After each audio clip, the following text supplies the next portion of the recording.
I've been asked my entire life if I have a secret telepathic connection with my twin sister.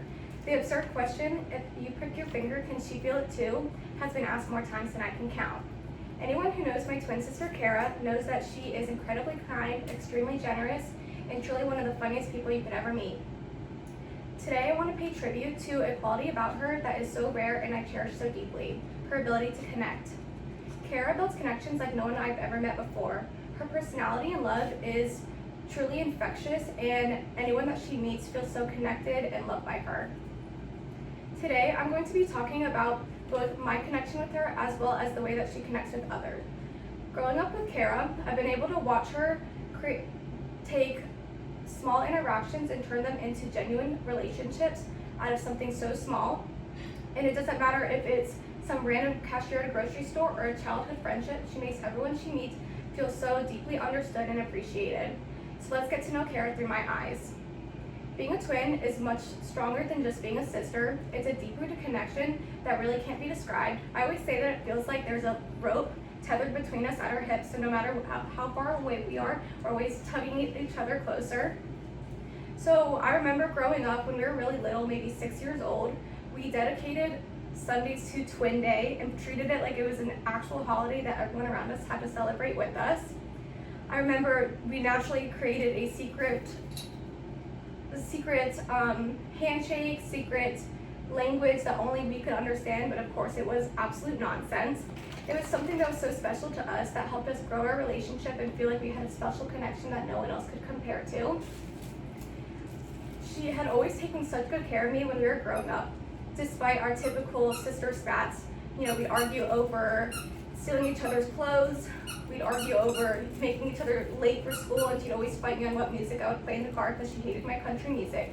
But despite all that, she took such good care of me in very sweet little ways. Like every morning for school, she'd wake me up by opening my blinds and turning on my light because she knew I hated waking up to alarms after studying all night long.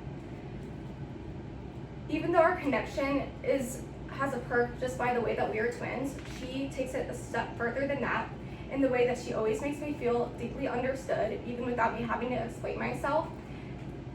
Of course, she still lets me explain myself in every single detail possible and talk her ear off, and when most people don't have the patience to keep up with my nonsense. So despite all of this, she has kept us very close with distance in between us, and regardless of the physical space, our connection has never dwindled. And 6 years ago, she actually moved away to Tampa to go to USF for college, and even with that, our connection has remained the exact same, if not closer. And in the way that she always just knows what to say, understands the way I feel, and is there for me so deeply and cares for everyone around her.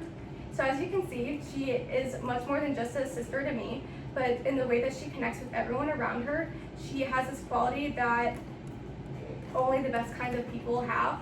So I wanted to talk about an experience that she had 2 years ago where she actually bought her dream house at only 22 years old. And if a house could be her, that was the house that she bought. And not even 5 months into living there, Hurricane Helene actually came through and flooded her house and destroyed everything in it because St. Pete wasn't expected to have such bad damage. And despite feeling such strong grief and negativity, everyone around her, she still had this mentality that was so infectious of everything's gonna be okay. She took such good care of her neighbors and was the first person every day to help them rip out their carpets and their floors and their destroyed furniture and take it to the road. And she was such a strong person for everyone that was around her, even though she was dealing with her own grief. It just goes to show that the worldly things around her didn't matter as much as the mental state that the people around her were in. And this is so much more than just a personality trait of hers, it's who she is to her core. She connects with people so strongly, even when she first meets them. For instance, I once saw her at a gym where she was talking to a woman who just came up to her, felt connected to her, and comfortable enough to just cry and pour herself out for over an hour. Even though Kara didn't have the time for it, she still sacrificed that hour because that's what that woman needed. So today, she actually is trying to get her PhD in clinical psychology, which is no surprise, and she works with mental health patients by actually traveling to them when they're not able to receive treatment. And she personally buys items out of her own pocket because she cares so deeply about them getting the treatment that they need and what's going to get them to their best mental state. So in a world where genuine connection is hard to come by, Kara seems to make these connections so easily and effortlessly.